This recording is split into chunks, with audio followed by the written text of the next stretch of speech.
Hi, this is Ray Parmenter and my wife Rose.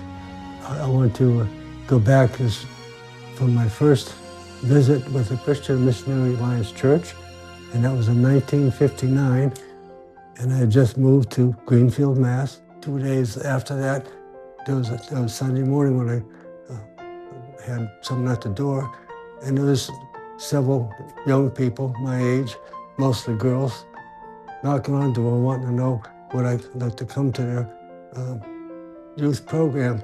And I went that night. I saw all those girls.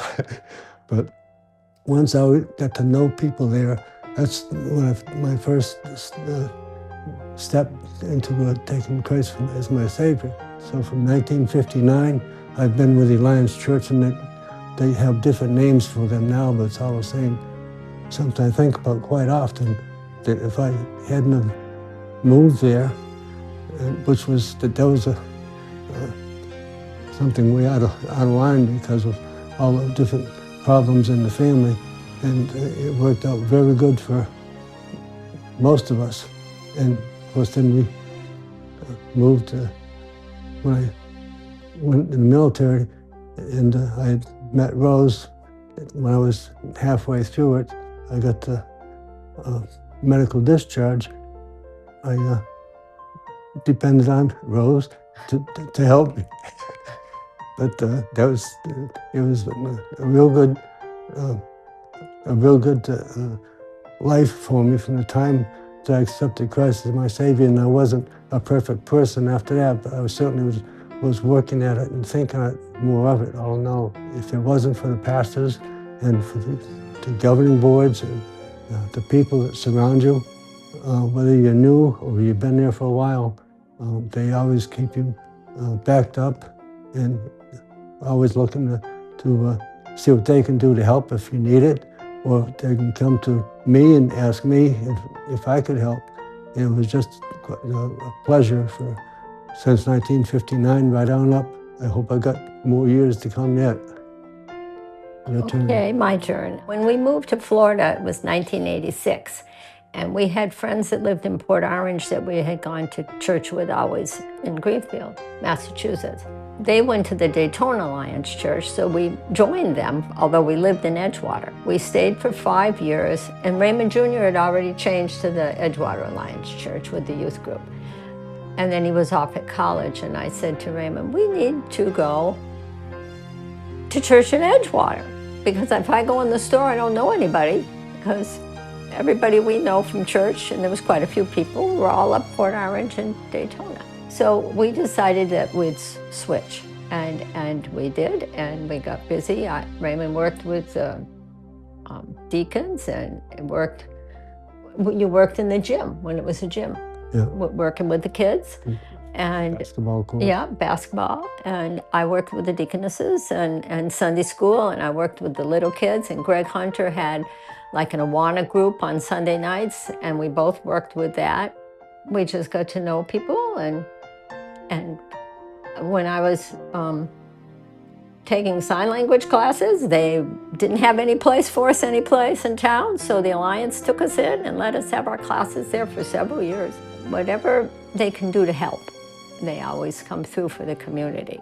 When my mother and father were here and they weren't well, people from the church brought food, and they didn't come to our church. They made quilts for them when they were sick. They made quilts for Raymond's family that we sent all over the country. There's always been somebody there. And when in the middle of all this, and we were up north because of the sicknesses and all with our family, I got calls from people I hardly knew from our church, but they knew us, and they just wanted to support us and pray with us over the phone. It's just been a real family church. So we've been there 34 years and never looked back. Always been happy that we were there. When we came to Edgewater, and 5 years before we started going to the church, they were just building the gym where we meet now for our church, and we met in the old building. We'd watch it go up, and well, in those early years, once it got done, there was a man at church that Raymond knew, and he was in charge on Thursday nights. They had it open for basketball and games for any of the kids. Didn't just have to be our church kids. And he was the one there working it, making sure everything was safe. And there was times he couldn't make it. And so he'd ask Raymond, and so Raymond wasn't part of the church at all then, but he'd go on Thursday nights and open it up for the kids and take care of it. Then, of course, we moved over to it as our church, and then there's been a couple of changes with that, you know, with making it bigger and making it better, making it just right for us on Sundays. And then making the old building just right. I think it's wonderful the way the Sunday school, the kids' programs are there and the way they work it out, the way they do. And then the offices and all. So I think they make every bit of space workable. And that's very important, I think. They're long gone now, but we gave my uncle the grand tour once, and they were so impressed. You know, they had never been to a church like that.